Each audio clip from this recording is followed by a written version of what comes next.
Welcome to Talking Giants presented by DraftKings. I'm your host, Bobby Skinner, here with my co-host, Justin Panic. Got a mailbag. We got ourselves a mailbag episode. We haven't done one since the beginning of March, so we figured we'd get one in now that we're in like full off-season mode. Because the first four months of the off-season aren't the off-season. Justin, how are you? And if you bring up freaking analytics, I'm going to beat the crap out of you. No. Oh, poorly timed, Bobby Skinner. I actually was going to bring up the fact that I basically had off from work the last 2 days. So I have been watching season 2 of Who Killed Sarah, and this podcast is standing in the way of me finding out who killed Sarah. It's been like almost 20 episodes, and I have not found out yet. I'm hoping to find out. How are you? It's pissing me off that you're watching TV. I want a culture of violence on this podcast, and you're just watching TV. You don't think we've already cultivated that? No, we have, but we got to continue it. Oh, the Giants themselves are trying to one-up us. Yeah. So you and Danny better watch out, because I'm coming for head soon. That's like low-key not cool, but anyway. We don't know what the details of it are. It's a guy who got fired suing, so it's not a big deal for Giants fans, is what I'll say. Zach Rosenblatt, if you don't know what we're talking about, Zach Rosenblatt laid out a very nice is a fun word to say, very nice article detailing some interesting workplace environment type deals happening, allegations with the Giants. So that's what we're joking about to start the show. So I'm glad you're feeling good, Bobby Skinner, because when you're feeling good, you're feeling violent. Yes, ready to take on the world, and whatever the guy's name is, he's not on the Giants anymore, so he's part of the world. So we're against him. Actually, I don't know. We're just having fun on a Friday. Almost Friday. All right, so we're gonna get into the mailbag, but first, this episode was brought to you by 7 people that you know what? If I see them, I might have to slap them around a little bit. And if they're bigger than me and stronger than me, then I'll get someone that's big. I'll get Nick Gates to slap them around. And who are these people, Justin? Well, we've got Joseph DePrete, Ben Reed. Ben don't know how to read is more like it. Ed Gladney. You're not going to be Gladney when Nick Gates smacks you. Jacob McDowell. I think he won the Daytona 500. John Moffitt. Sounds like he fought in the Revolutionary War. Felipe Noves. And his thing says the biggest. I can't even see his full name because I'm on the phone app. Felipe Noves. And then Cody Gentz, which I'm pretty sure is not his last name. So whenever you send me your address, give me your real name to put on there. Jacob McDowell could very well be the brother of Michael McDowell, who actually did win the Daytona 500. Maybe it's Michael that's using Jacob as a name, so we didn't recognize. But we did recognize. Who are these Daytona 500 winners? All these Daytona 500 champions. They went to patreon.com/talkinggiants. And for $2 a month, you get to hang out with us as we record the live shows. And you get some magnets in the mail from Bobby Skinner. And you possibly could win a shirt, maybe even 2 times a month. Bobby, we've never had the same person win a shirt twice in the same month, or twice at all. So okay, I'm glad it's random, but if you sign up, you do have a chance of winning a shirt twice sometime in your Patreon lifetime. Patreon.com/talkinggiants. There's been a couple people who they've signed up and they won a shirt like a week later. So boom, there you go. How about that? All right, Justin, Steve, let's get into the mail. Oh, wait, no. What? I can't. It's been so long that we've done a mailbag episode. I forgot how this went. Last time we did it was March 11th, and that was my birthday. So, try that again. All right. What do I say? I forgot. It's take it away, Steve. All right, Justin. Let's get. That's on the after of the. It is true. The sound effect. All right, take it away, Steve. Take it away, Steve. Mail time. The mail's here. Come on. Bye, guys. Here's the mail. It never fails. It makes me want to wag my tail. When it comes, I want to wail.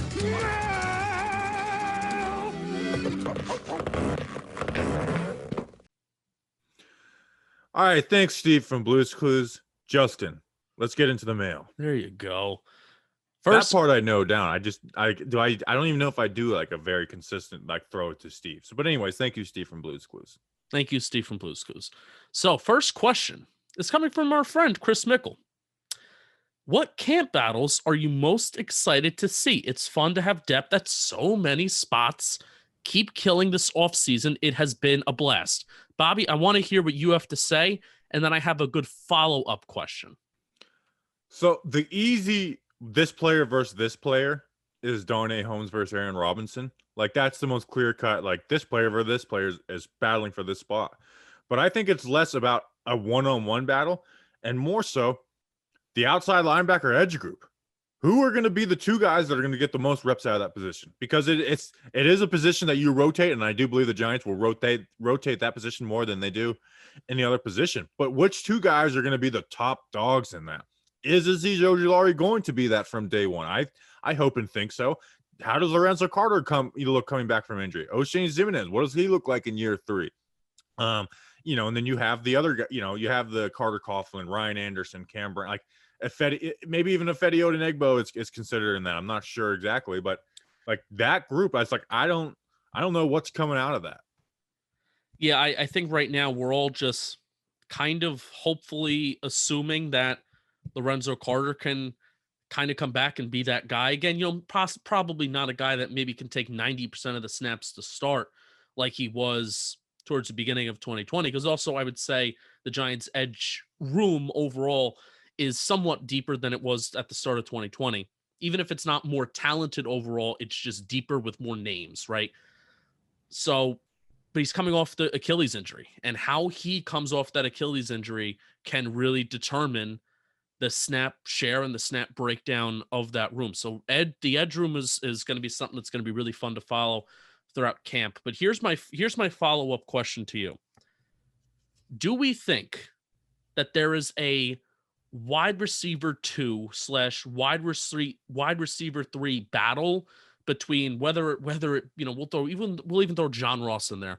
John Ross, Kadarius Toney, Sterling Shepard, Darius Slayton, or do we already think like the Giants have a plan as to how they're going to use all those players? Because all of those players are kind of like entirely different from each other. So part of you talked about the edge room in terms of the breakdown of the snaps there. I'm very interested to see the breakdown of the snaps when it comes to the wide receivers.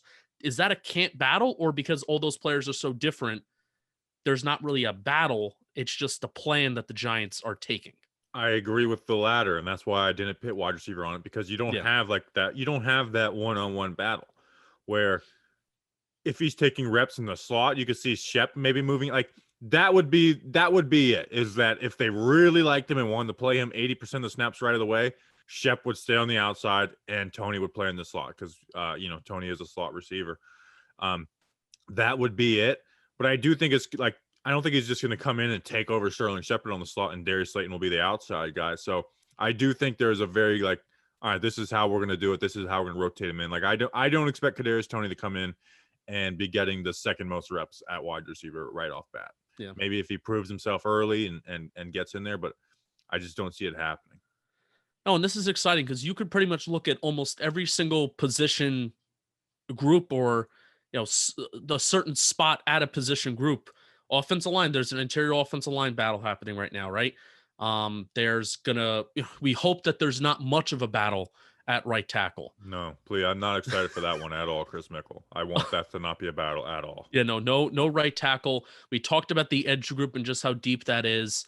There's going to be a battle for interior defensive line. Leonard Williams is obviously going to lead the way, but how much can Ifedi Odenigbo stick his toes in there in front of? Can he get in front of BJ Hill in terms of getting snaps? And what about Austin Johnson? Just paid him $3 million to come back.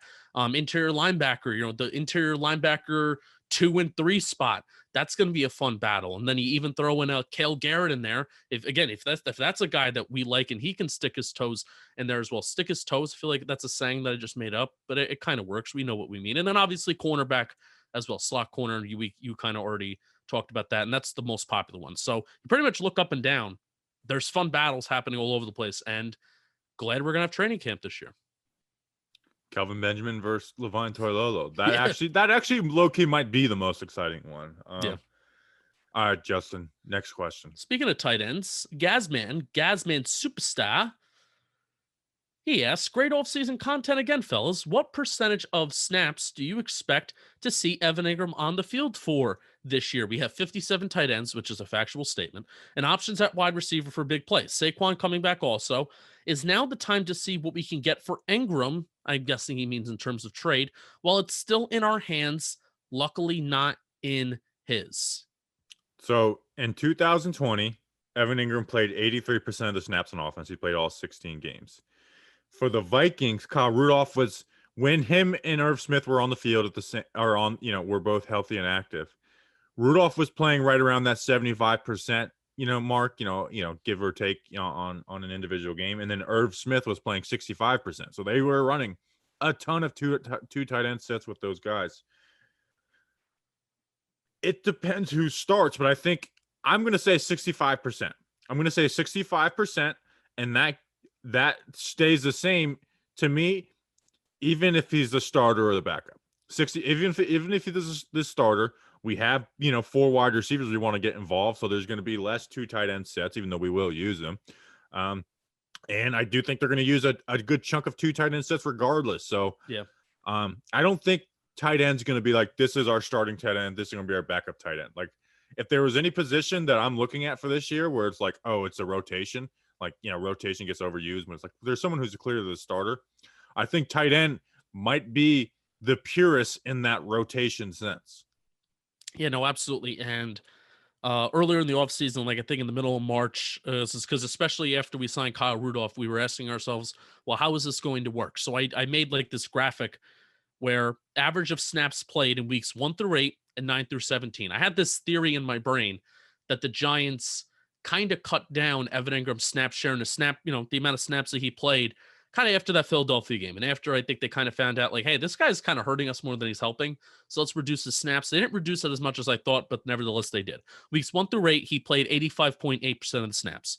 Weeks 9 through 17, excluding week 11, where I think he played like a large majority of the snaps. So weeks 9 through 17, excluding week 11, he played 76.42%. And then if you include week 11, he played 78.8%. So there was a slight decrease in the amount of snaps that he played. Now, my initial theory was that, hey, they used Evan Engram more out wide in terms of either him lining out as a slot, as like in the slot as a slot wide receiver, or just as a regular wide receiver. They used him out wide more than they used him in line towards the second half of the season. I was wrong with that, because they actually used him more. It was almost 50-50 split weeks 1 through 8. So weeks 1 through 8, there was 222 snaps in line. There was 210 snaps out wide. Weeks 9 through 17, 228 snaps in line, 173 snaps out wide. So there was a little bit of a more dramatic difference there where he wasn't lining up out wide as much towards the second half of the season. I would like to see him line up more out wide this season, or at least it be a 50-50 split of Evan Engram lining out wide and then him lining up in line as well as a tight end. Well, I agree. I like that mark of like 60 to 65% of the snaps. Yeah. I there's, last year, if last year at this time, basically every position we were like, this is who we want playing the majority of the snaps, man. This year, man, there really is a lot of open competition. And I do think tight end is going to be one of those. Justin, next question. From Tim at the Giants Good Yet. That's a fun handle. At the Giants Good Yet. Tim asks, who'll be the captains this year? So last year it was Jones, Saquon, Blake Martinez, Jabril Peppers, Nate Ebner, and Dalvin Tomlinson. Dalvin Tomlinson is gone. I do think all 5 of those guys stay. Like, Blake isn't going to lose his captainship. Daniel Jones and Saquon aren't. I don't think Jabril would. And there's going to be at least one special team captain, even though Peppers was considered that technically a special team captain. So Nate Ebner, which we're going to talk about Nate Ebner actually a little later in the episode. I think Logan Ryan replaces Dalvin Tomlinson, and that's it. Who else do you think would like jump up in that spot? The only other person that I could see being left out is Shepard, but there's only going to be 2 offensive captains. Jones is a shoo-in, and I think Saquon is more of a captain than Shepard is. Yeah, and if Shep was going to get captain, he would have gotten last year if they were just going to give it off of seniority, right? No, I think Logan Ryan is the guy that deserves it. I think he's like the only guy that like 100%. There's other people that probably do deserve it, but I think Logan Ryan has gone way out and above to prove that he is a captain. So I think I would love for him to have a C next year's next to that logo this year. I would guarantee Logan Ryan will be a captain. I mean, you saw that whole DB thing they were doing down in Tampa with Yo Murphy, so he will definitely be a captain. Before we get to the next question, Justin, can you read the DraftKings ad? Oh, yeah. I can read the DraftKings ad. All right. Let's go. Move it along. It's playoff time, Bobby Skinner. Big stakes, bigger promotions. It's time to hammer the over and score some cash. DraftKings Sportsbook is giving you a chance to lower the over-under on a featured playoff game. All players who place a bet on the featured basketball game will have a hand in lowering the over-under on the game. That's right. For every 1,500 players who bet the over on the selected game, the over-under will drop by 1 point. Every bettor who hammers the over in the featured game helps to lower the game's over-under. The best part is that even as the line lowers, the odds remain at even money. So this is one of those deals where you like to laugh and you like to be like, DraftKings, you silly gooses, you're giving away free money, and it's kind of fun. So this is a time where you got to sign up and you got to get in on the action. So DraftKings is safe, secure, and reliable, so you can deposit and withdraw your funds at your convenience. Download the top-rated DraftKings Sportsbook app now and use promo code JOHNBOY when you sign up to hammer the over for every 1,500 people that bet the over in the featured game. The line will decrease by 1 point. Yes, this is your chance to improve the odds of the over heading, so tell your friends and family that this is a team effort. Hammer the over and improve your odds of doubling your money. That's promo code JOHNBOY, JONBOY, for a limited time only at DraftKings Sportsbook. Must be 21 years old or New Jersey, Indiana, Pennsylvania only. Restrictions apply. Maximum $25 wager, 1 per customer. Offer ends May 23rd, 2021. See DraftKings.com/sportsbook for details. Gambling problem? Call 1-800-GAMBLER or in Indiana, 1-800-9-WITH-IT. Next question. Next question is from Ty at _DeekTy_.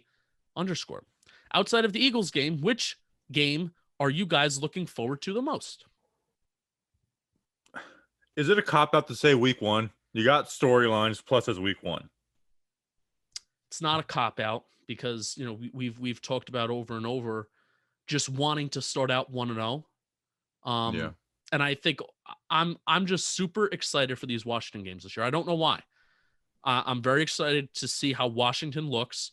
I think there's been chirping across the fan bases. Now, who cares what they have to say? They're a bunch of children who have Taylor Heineke as their profile pictures, right? But you know, there's been chirping, and I feel like the Giants Washington rivalry is kind of on the rise.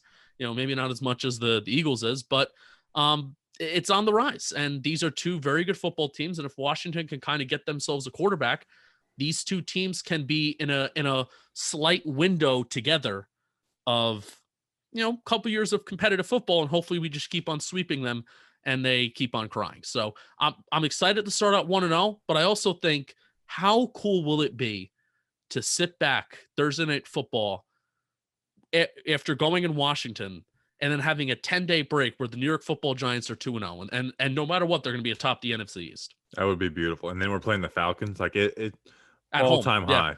Yeah. Did you see Joe Judge praise Pat Shurmur? Yes, he didn't even mention He didn't mention Fangio. He mentioned Pat's always he's always, you know, got a good game plan schematically. I like that.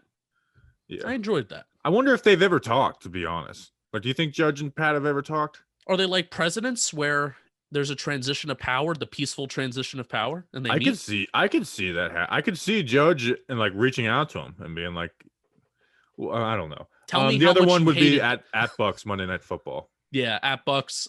Is it also I'm bad? going to be there.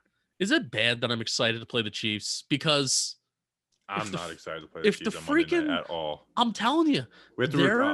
I'm not excited about that. I'm at telling all. you. Now, maybe if we were playing them at home, it would be different. But here, here I am saying that home field advantage doesn't matter. Not that it doesn't. There's data that's showing at home field advantage doesn't matter. I still think it matters. But Matters less. It matters. There you go. There you go.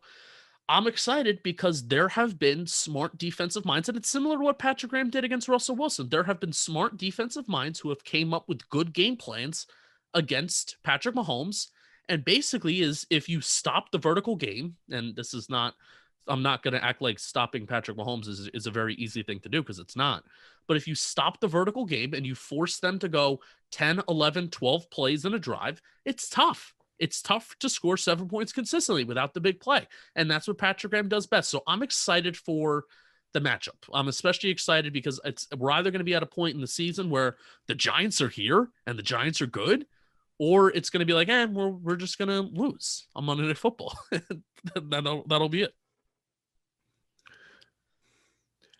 Do you think that Judge is like looking at 2019 Giants tape and being like, Pat Shurmur was good schematically? Hey, I wouldn't hate it. Hate it. Hey, Joe Judge went through every Pat Shurmur game of film as a Giants coach, or at least 16 of them, probably all of them. But anyways, he did. Yeah, and then besides the Eagles one, which by the way, I'm going to Philly, and Justin is not letting me sit next to him for that game. No, I'm not. You asked about a week too late. I already gave away that ticket. That's a hot ticket. That Eagles game. That Eagles home game is a hot ticket. Yeah, but I'm going to that one, and we co-host Talking Giants. But I already gave it to somebody else. I'm not going to tell that person no. Who is it? What's his name? His name is Jimmy Kroll. He's actually the co-author. Remember I did that positional value study? He's the co-author of it. Be a real shame if someone whacked him. Well, workplace violence. Here we go again. All right, we ready to move on to the next question? Yes. Tauzino at Red Yeti 9. Now, I ignored him for a couple weeks on this, so I apologize. He copied this question in for May 6th. After initial skepticism, he's warmed up to the Tony pick. Guy looks dynamic, but late senior season college breakouts usually ain't a great sign for wide receiver production translating to the NFL level. Have you ever done any studying into this trend? What makes Tony different? Okay, so I haven't, I'm sure maybe that there's a random study out there that talks about this, late senior year production. And if you only have one good year of production, does that lead to NFL success? My overall answer is I don't know, but I went over the last 5 years of draft classes, and I'm going to introduce some names who have really only had one positive year of college production, or really not even a year where they broke over 1,000 receiving yards, and they are starting to have good NFL careers. So the first guy that I thought of, and I'll go kind of like from oldest to newest, Devontae Parker was taken in the first round of the 14th overall by the Dolphins. Now, Devontae Parker, I don't really know if you would consider his career to be like a success so far. He did have a solid 2019, kind of helped the Dolphins make like a late year surge, and he was a good fantasy option there for a hot sec.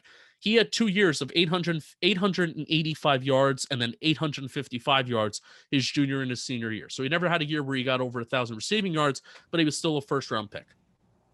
Terry McLaurin. Terry McLaurin is a well-known guy. His best receiving year was his senior year with 701 yards. And he was taken third round. Not a first round, not a second round guy. So it makes sense that he was taken in the third round, but really let the record show I had him as the number 3 wide receiver after AJ Brown and Hollywood Brown. How about that? Let the record show. DK Metcalf was a second round pick. He never had a really good year at college. Now, Ole Miss's offense is kind of strange, and Bobby kind of talked about that with Elijah Moore. But his junior year, he had 646 receiving yards. His senior year, he had 569 yards, and he played 12 games junior year, 7 games his senior year. Second round pick, is one of the best receivers in the league. Never really had a stud season per se. DJ Moore. He was a guy that was taken the first round, 24th overall, 2018 draft by the Carolina Panthers.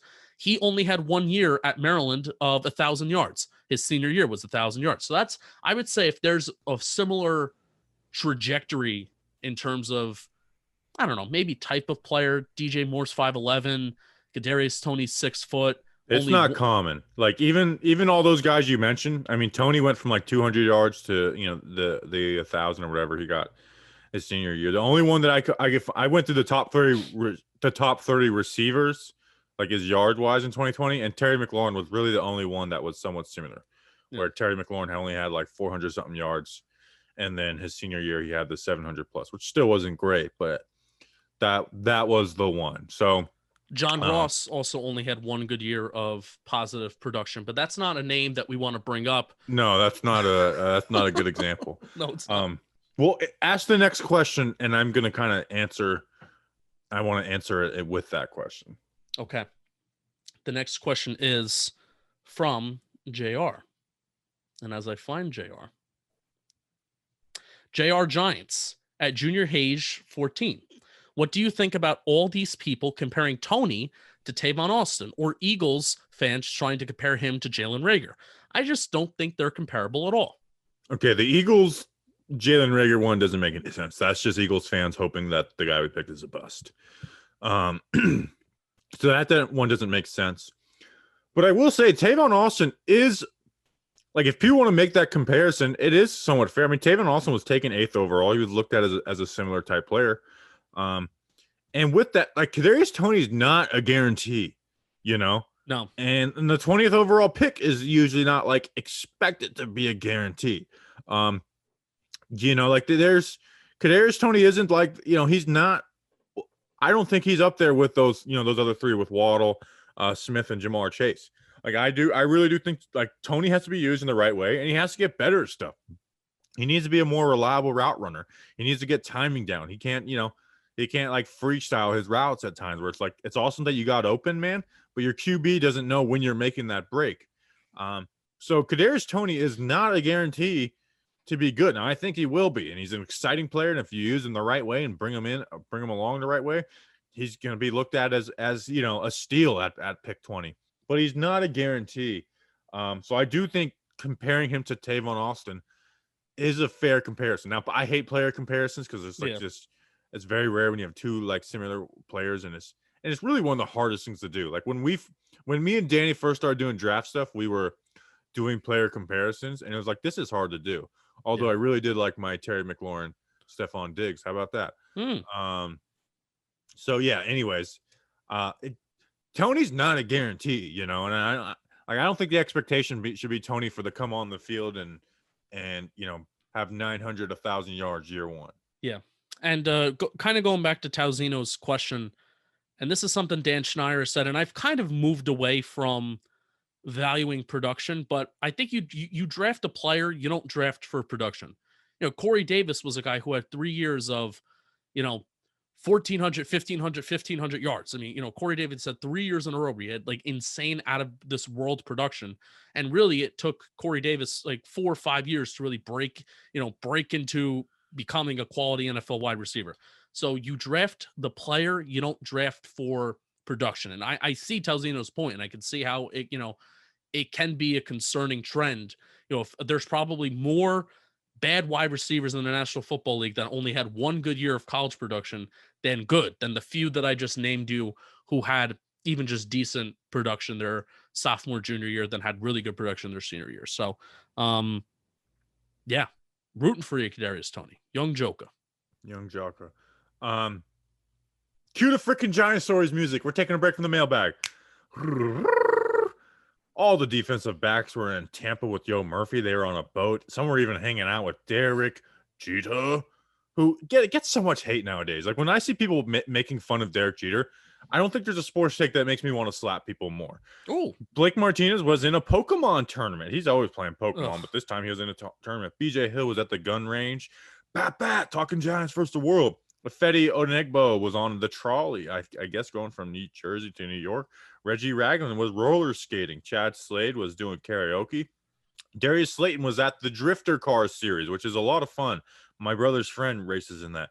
John Ross is playing laser tag. Matt Parrott was at a Knicks game. Jabal Sheard also at a gun range. Bang, bang. Talking Giants versus the world. Lorenzo Carter was at a New York Liberty game. Sabrina, I can't remember her last name, had a triple-double. And Dante Pettis, my man loves his sports, even though he's not at the Giants camp. He went to the Padres-Rockies game and the Lakers-Warriors game. Justin, what piques your interest? Now Giants stories is getting a little interesting because we didn't have OTAs last offseason. Now we got guys in New Jersey and we got some guys that aren't. So it's almost like Giants stories is like a snitch segment at this point.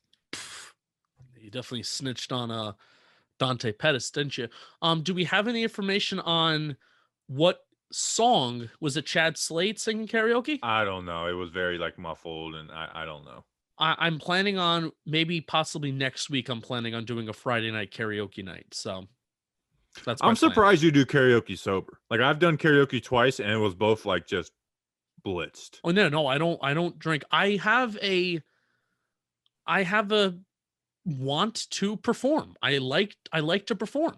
I mean, I'm 23 years old. I've put out over 350 podcast episodes in my life so far. I like to perform. I like to be the center of attention. Darius Slayton at the Drifter Car Series is pretty cool. Man, Derek Jeter, like they're gonna do a documentary on, which I will say I hate that guys are getting documentaries so quickly after they're out. Wait 10, 15 years. Like we've gone documentary crazy. Like even like Tom Brady's having one. It's like, dude, your career's not even over. Like what are we doing here? But people hating on Derek Jeter is so lame. It's such a lame thing to do. So how did that meeting happen? Who was it with? Julian Love was there. Well, they're in Tampa, and Jeter has a house in Tampa. Got it. Got it. So, I'm sure someone hit him with the connect. Reggie Ragland posts a lot of Instagram stories, but usually they're not giant stories worthy. So, he's welcome to the segment. He was rollerblading, and he was he was roller skating. He was using the actual skates, not the blades, which is pretty. I feel like rollerblades, like once you've done it, you know how to do it. Like I haven't rollerbladed in many years, but I feel like I could throw on some blades and go.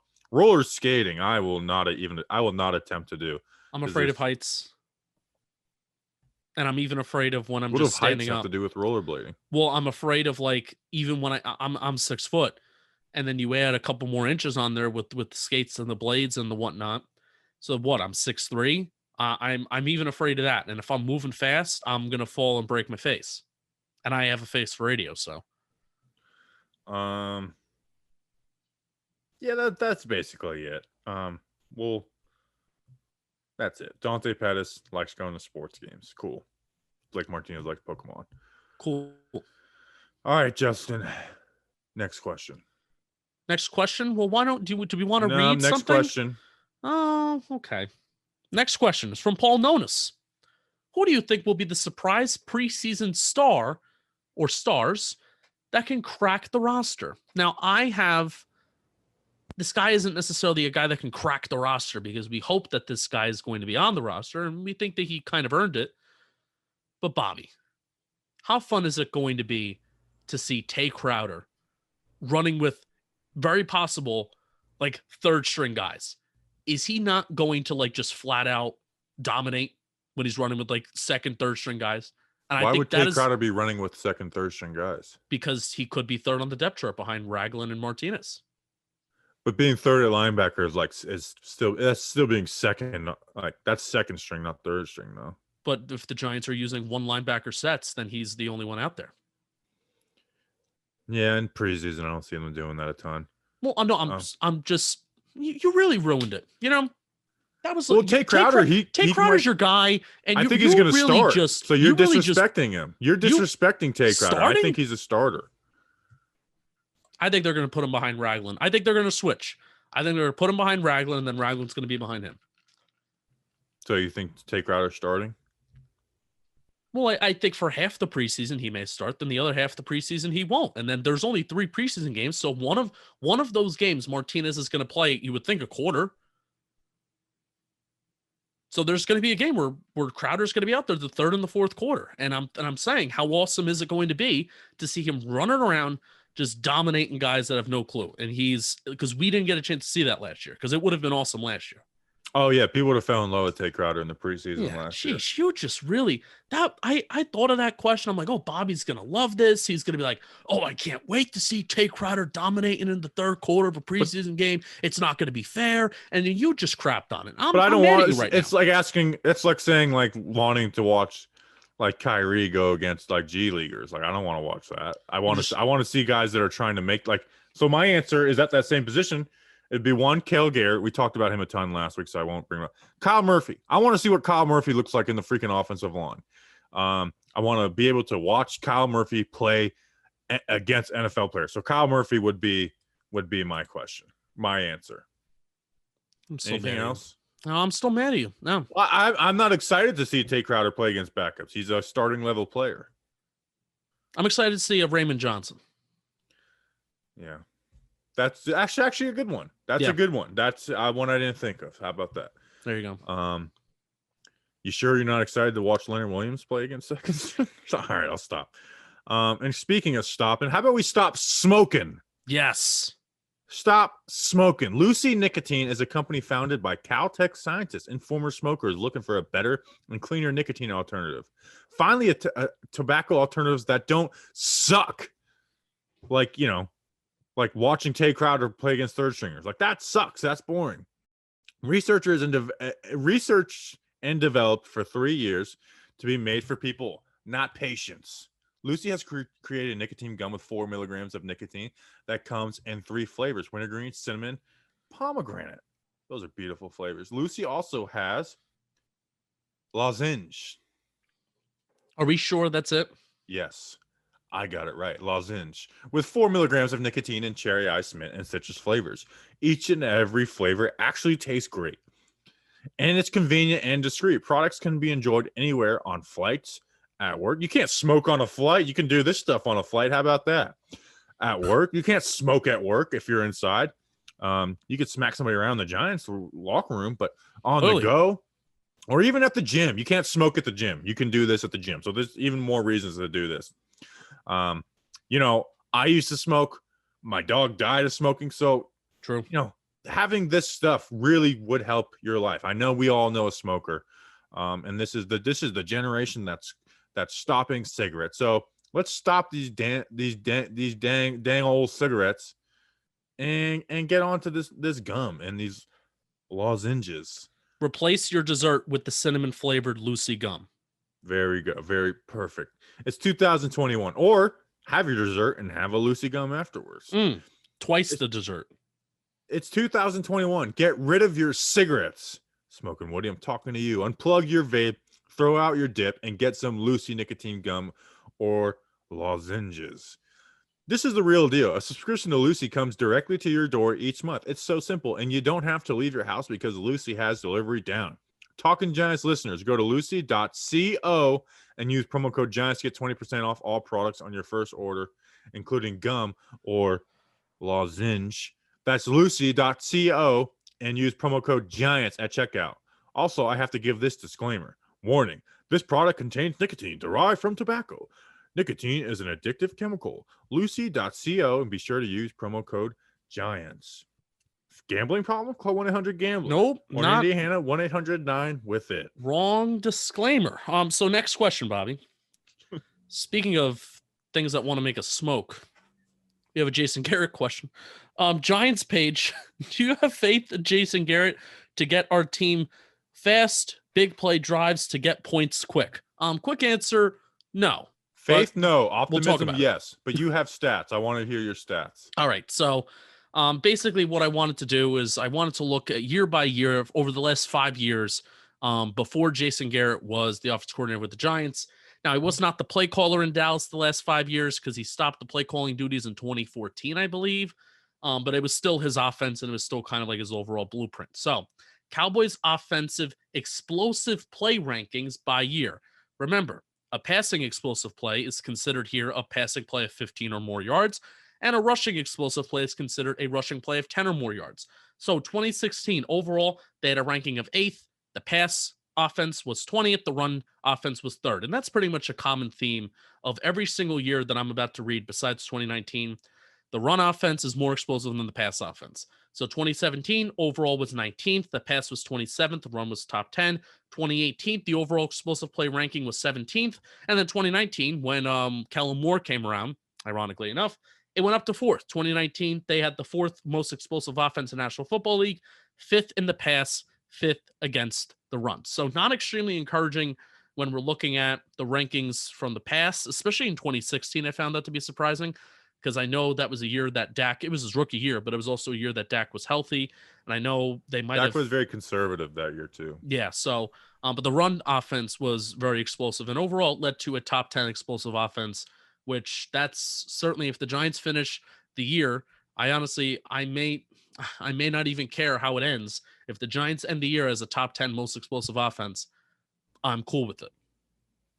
Oh yeah. So to answer his question, backed up with what you said, I have faith, absolutely not. Optimism that they did self-evaluate. They, I was saying this with the real football fan of New Jersey girls, where it's like, as much as me and you have been pretty anti Jason Garrett and his 2020, we went in on it, and we used a lot of reasoning and basically killed every argument for him.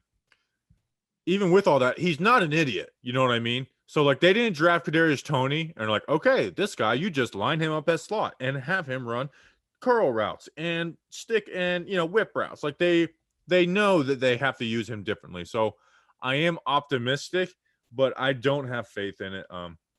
I went and looked at some Dallas numbers when they had Dez Bryant, which is, Kenny Galladay's not as good as Dez was at that time. But over from 2012 to 14, Dez was averaging 15 yards per catch and 41 touchdowns in those 3 years. So there was some big play in there, and that's with Tony Romo, who was, more aggressive than Dak was. So, maybe we can get some of that aggression from Daniel Jones' rookie year. So it's definitely going to be better than 2020. Like, that's a guarantee. It can't be worse. But it's do I have faith in it? No. But we are going to score more points. Yeah. I can't wait. You know what I was just thinking about yesterday was, like, I just can't wait to watch Kenny Galladay catch his first touchdown. Like, that's going to be such a great, especially if it happens in week 1. That's going to be such a great feeling. Kenny Galladay catching his first touchdown. Yeah. You have those red zone options, those big bodied red zone options where you don't even have to run like a fade. I hate the goal line fade play, but there are other plays that you can kind of run where you can get Rudolph in contested catch situations and you can get Galladay. And it's going to be fun because if you want to double either of those guys, right? Because Kyle Rudolph at this point of his career, he's not like I don't know if he was ever like the guy that you would double team in the middle of the field, right? But in the red zone, he might be a guy that you want to double team. And it's going to be the same thing with Kenny Galladay. So that will hopefully open up some other opportunities for some of our other wide receivers. And if there's a check down option to Saquon Barkley, he could break a tackle and score a touchdown too. So even when we're in the red zone, there's options that we have, even though inside the 5-yard line, the Giants were pretty conservative where they want to run the ball and they want to punch it in, which I'm fine with because it kind of worked for them last year when they were inside the 5-yard line. All right. I also can't wait for Saquon to break off a touchdown too, by the way. Yes. That's why I was literally fantasizing about that, and that's why I put together the highlight tape for Saquon. Yeah. He's a nice pander. Leave me alone, dude. That was a good I was complimenting you. It was a good Sunday Night Pander tweet you putting Saquon Barkley highlights out. They did well. They're easy. Next question. Anthony Bordenaro, with Garrett used Zeke/Murray, with the how about we say this? With the way Garrett used Zeke/Murray and Judge is used to a running back by committee, what approach do you see the Giants taking in the run game, especially with 17 games? Is this answer just kind of simply, if you have Saquon Barkley on your team, there's not really much room for a running back by committee because you have Saquon Barkley and you want to use him and you want him to be like the highlight of the offense? If Saquon is healthy, he's getting 90% of the carries. And look at week 1 versus Pittsburgh. Saquon had 15 carries. Dion Lewis had 1. That was the running back share. So no, if you have Saquon on your team and you're doing a running back by committee, I don't care if he's coming off an injury. If he's healthy enough to play and you're doing a running back by committee with Saquon, you're nuts. I'm sorry. Yeah, and we honestly, Judge comes from the philosophy of having multiple running backs, but I don't know. We don't know if that's his philosophy. We don't know if that's just. Also, didn't have a Saquon. Like Bill Belichick wouldn't be, using Saquon. Like Bill Belichick would use Saquon a ton too. Yeah. Rex Burkhead. Love him. Nebraska Cornhusker, great. All right, next question. It's coming from Cody at Galladay NYG 2022. Cody, is Corey Clement a better beat option than Devontae Booker. No, I don't think so. I agree. I think he's an awesome running back 3 player, but I mean Booker is going to be the clear running back 2 in my opinion. Booker's a do it all type back. You know, you can trust him if you need to give him more than the regular reps.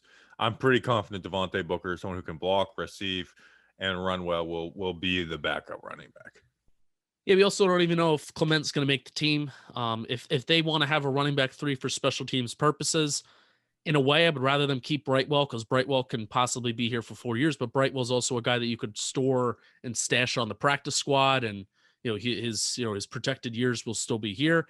And Clement could just be here for this year. But if they want to prioritize running back 3 for special teams, then, I could care less what they do. But backup running back isn't a problem until it becomes a problem. And Devontae Booker was the most efficient running back in the National Football League last year. I said, Wayne Gallman, I always said it, Wayne Gallman was the second most. But, Wayne Gallman was the second most. Wayne Gallman spent the second least amount of time behind the line of scrimmage last year. Devontae Booker was number 1 in terms of spending the least amount of time behind the line of scrimmage. So I like that out of backup running back. You get the ball, you fall down, you get me 4 yards. For sure. We missed a question.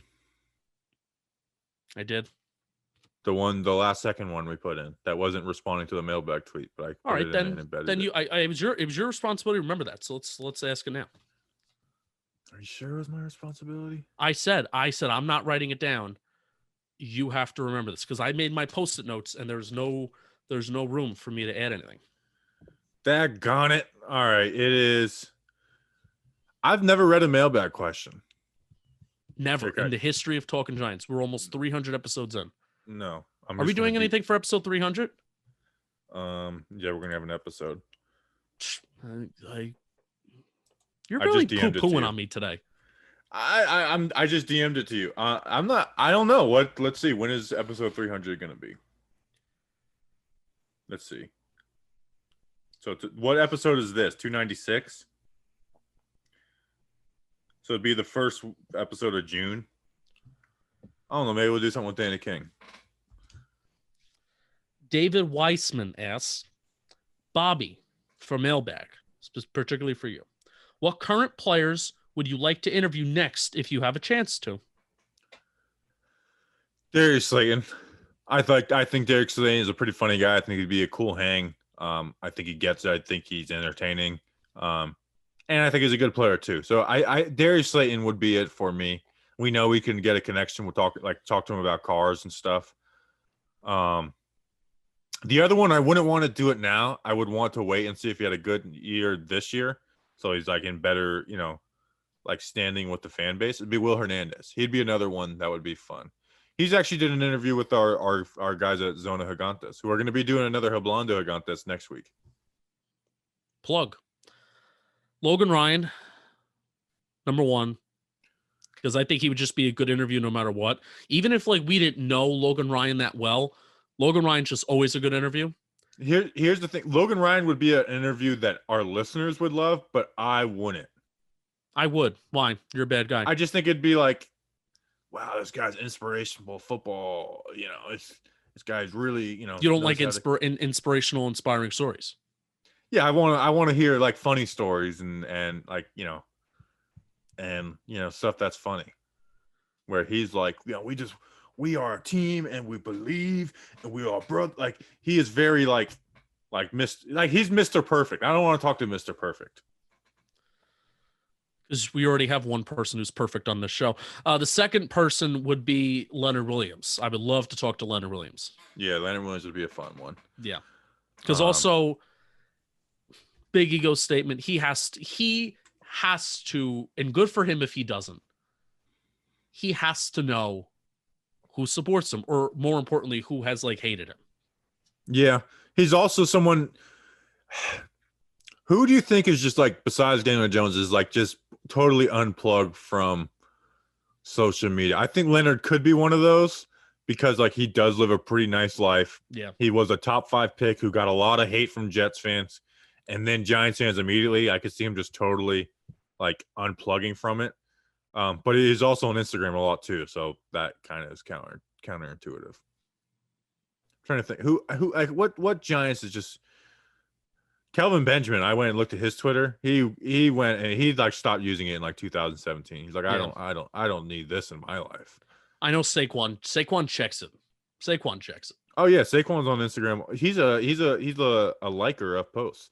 Which, Yeah. by the way, the DBs were in Tampa. Jaron Williams is like a big time Talking Giants Instagram commenter, and it was on the memes. Like, remember when I did the from Me, Myself, and Irene, where it's Jim Carrey and the black midget, and I have Daniel Jones versus Kyler Murray. Like, Sure. he would comment on that, like laughing emojis and stuff. There you go. So he's a big time Talking Giants Instagram commenter. All right, next question. I think we have one more thing we have to read. Next question. Wes Lock. Lock Wes it in. Lock. Lock it up, brother. Favorite? No, he's not my favorite Lost character. I just lied. I noticed Judge will talk special teams at length with the beat reporters. Any thought they are putting too much emphasis on special teams when building out this roster? That's an every year thing, right? Yeah, I'm not. Here's the one thing I will say is I don't want Nate Ebner on the team. I'm sorry. Like, is he that good at special teams to where Tough. it's like we need to play him on defense when we are, have an injury? Like, why can't we get like a Michael Thomas type player where it's like, he's a really good special teams player, but he's no slouch at like he's not unplayable at safety. Special teams guys are good for the culture, Bobby. I just don't want Nate. I feel bad because he seems like a great dude, and Joe Judge loves that dude. He might be like his best friend on the freaking team is Nate Ebner. But yeah, not an overtly large concern. I mean, Joe Judge is special teams coach, and it's not a concern, but I don't want 3 phases of the game, and he likes to pay attention to it. Yeah, I would much rather have it than someone who ignores it like me and you do. Yeah, correct. We're not coaches. Yeah, it's like I'm just a podcaster who does videos. I don't need to watch special teams at all. No, there's no benefit in my life of learning about special teams. Nope. So. Everyone loves it though. Everyone loves it. Who enjoys watching a kickoff? Yeah, like I love a kick return and a punt return for a touchdown. Those are some of the most exciting plays in the game. Like, I know a lot of fans have Game Pass. I know a lot of fans do. Probably more fans than we think. Now, either they're watching the game tape or they're watching the broadcast version. You're telling me that you're intently watching the special teams plays when you rewatch the game? I highly doubt that. Call them out. I love it. I love our people though. All right, next question from Mr. Brownson. Here's the next question, Justin. How's your old dingling doing? When I try to get it up, that's the noise I make. I go, ah. Not Danny King. You want to know why? Because Danny King used Blue Chew. And this episode is sponsored by Blue Chew. Guys, it's been a hell of a year. Personally, I feel like I've aged 12 years over the last 12 months. And if you're like me, you're feeling your age more than you used to. And if you're like Danny King, especially in the bedroom, it's time to snap out of it. Spring is here, and it's time to get sprung with Blue Chew. Blue Chew is a unique online service that delivers the same active ingredients as Viagra and Cialis, but in chewable form and fraction of the cost. You ever seen Danny King chewing on the streams? Guess what it is? It's Blue Chew. It's a Blue Chew tablet. Blue Chew's tablets help men achieve harder, stronger erections to combat all forms of ED, erectile dysfunction. Blue Chew is an online prescription service, so no visit to the doctor's office, no awkward conversations, and no waiting in line at the pharmacy. And it ships right to your door in a discreet package. Like Danny told me, like his mom was like, "Hey, this is for you. What is it?" And he's just like, "It's for me, Mom. Don't worry about it." The process is simple, and then girls start showing up, and I think she might have put 2 and 2 together, but I doubt. The process is simple. Sign up at BlueChew.com, consult with one of their licensed medical providers, and once you're approved, you'll receive your prescription within days. The best part, it's all done online. Blue Chew's licensed medical providers work with you to find the right ingredients and strength for your prescription. Don't like swallowing pills? No problems here. Blue Chew's sildenafil and tadalafil. I'm going to sneeze mid-ad. This is not good. Oh, yes. Don't mute. Don't you dare mute. I held it in. So, sildenafil and tadalafil tablets are chewable. Blue Chew's tablets are made in the USA, and they prepare and ship direct, so it's cheaper than a pharmacy. So if you could benefit from extra confidence when it's time to perform, visit BlueChew.com for more details and important safety information. And we've got a special deal for our listeners. Try Blue Chew free when you use promo code Giants at checkout. Just pay $5 shipping to BlueChew.com. That's BlueChew.com, promo code Giants to receive your first month free. And we thank Blue Chew for sponsoring the podcast. Gambling problem? Call 1-800-GAMBLER or 1-800-9-WITH-IT in Indiana. Wrong one. Mr. Brownstone asks, we're going to do 2 questions in one here. Mr. Brownstone By the way, asks, I have to give Mr. Brownstone credit. He gave me the idea to start reading the gambling disclaimer after all the ads. I'm not thanking Mr. Brownstone. Why didn't you ask Nick Gates about dragons? Talking Giants versus the world. We're kicking its ass so bad, it's still spinning. And we also had a friend, Dennis, ask the following question. You asked the wrong Mr. Brownstone question. He left 2. All right, we'll answer that one first. Well, ask it. What's it going to take for a Bobby Copizzle cage match? Talking Giants versus the world, not just some of it, the whole damn thing. Do you think Pinocchio realizes that if he approaches me with disrespect that I'm going to slap him? Pinocchio. Who's that? That's Copizzle because he lies. Oh, good friend of the program. Do you think he realizes that? I honestly don't even like how we're giving this fraud the attention on our show. On our show, he does not deserve to even get the credit of his name being spoken on our show that is extremely legitimate, professional, and not for violence. We're not. Dave, we're trying to instill a culture of violence. At first he annoyed me, and now I'm just having fun because I'm like, oh, you're just a liar. But I hope he does, and he's gonna love this attention, which is cool. You could have the attention, but just know, my man, approach me. And then what was Dennis Celery's question? Dennis asks, over under, how many fist fights in the parking lot and in the stands between fans during the Eagles game? Now, I actually tried to look up actual research about the average amount of fights that happen during a football game, but instead I found a phrase, a vocab term, a vocab word. It's called football hooliganism. Football hooliganism, or soccer hooliganism, so I guess this originally originates as a soccer football term overseas, constitutes barbaric behavior perpetuated by spectators at association football events. Football hooliganism normally involves conflict between gangs, in English known as football fans, formed to intimidate and attack supporters of other teams. So, I would like to get together a football hooliganism gang to gang up on Philadelphia Eagle fans in Section 315, row 16.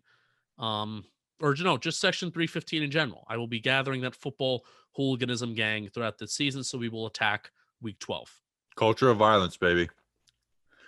However many it is, it's not enough. That's the answer. There you go. Next question. We have this next question is from Glock Roach. Or Dr. Roach. Yes, Dr. Roach at Glock_Roach_. We know we know Judge loves Jones's fight and diligence, but does Judge also see Jones as someone who can be an above-average QB who will take a discount like Tom Brady did? Not having to pay Brady a lot allowed the Patriots to build and complete teams and consequently a dynasty. No, I don't see any. I think Tom Brady doing that is a one-off. I don't see anybody taking a pay cut, especially quarterbacks going forward. So yeah, I don't think anybody should take a pay cut, to be honest. Like, go out and get your bag, dude. Yeah, but if they want to and they want to, if you do want Brady to, that's cool. Like if your QB does it, that's awesome.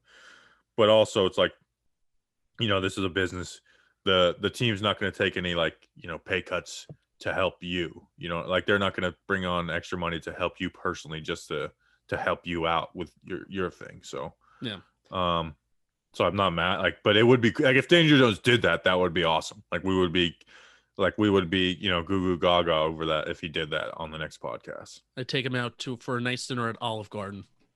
Yeah, we would start just Venmoing him money. How about that? Yep, that's what we would do. Speaking, how about we put out this sticker, and then like the whole culture of violence thing comes out. You're not looking at the screen. I saw it. It's a good sticker. Next question. Next question comes from Freddie Goodall. At Freddie Goodall, who do you feel more confident in, Matt Peart or Sean Lemieux? Shane Lemieux, some might say. Is it crazy to say Lemieux because we've seen him start, even though he wasn't great? No, I mean, well, no, I say yes. It is crazy to say that. I have more hope for Matt Peart, but Matt Peart could be bad too. You know what I mean? So guard is the easier position. Shane Lemieux started at guard.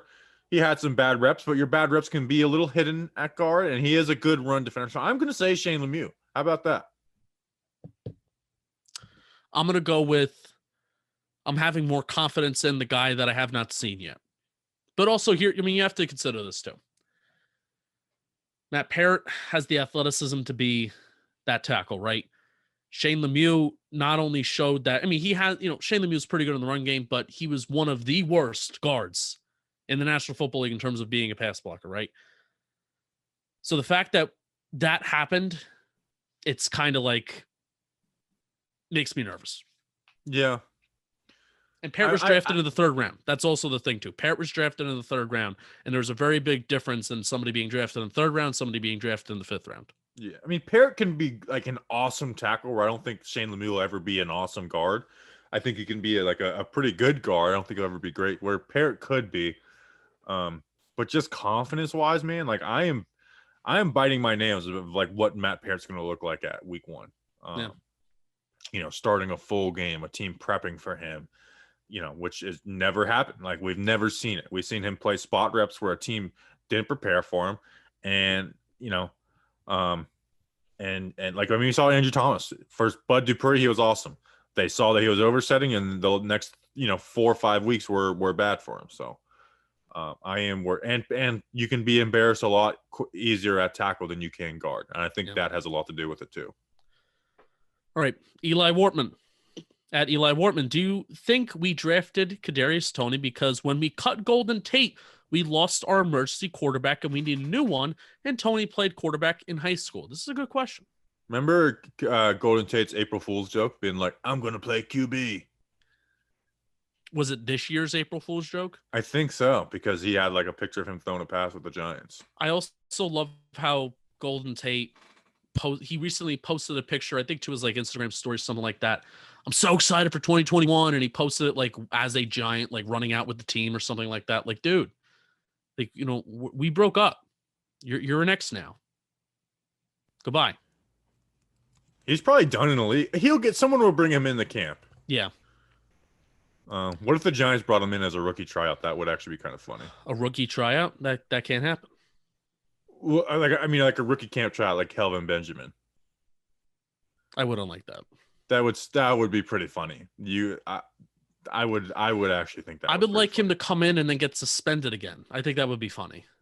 Why would you want that? He said, "Okay, NFL breaking. I've been thinking about this for a while. It's about that time.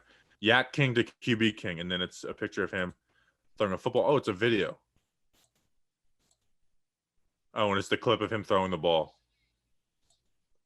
Thrilling. Just so corny, Golden Tate. Oh, it's some other throws. It's like, dude, that's not like such a lame April Fool's joke. Yeah, I mean, we may see a Kadarius Toney pass attempt this year. Why not? I think we'll see at least one. Yeah. I don't think we're going to see a ton, but one. Next question. This is our last question. From Ron Swanson. Sugma Ligma Candace. Ron Swanson's one of my favorite listeners. I just be honest. Like he's a funny dude. He is a funny dude. That's a show. Do you like Wendy's? Double Baconator sounds pretty good. So you like Wendy's? Do you like Dragons? No. No? Do you prefer cassettes or CDs? I'm a big vinyl guy. Yeah. That's a show. Do you have any Ligma? No, I use Blue Chew for that. All right. We We appreciate you guys. We'll be back on Tuesday. Should we just say who the interview is since we already did it and we've had them on before? The audio saved. It's there. It's here. So yeah, say it. All right, we are having on the show Nate Solder. We're going to talk about his. Nope, just kidding. I think he hates us. Not hates us. He strongly dislikes us. Nate Solder versus the world, which is fair. That's his mentality. Listen, if you're Nate Solder, I wouldn't like me either.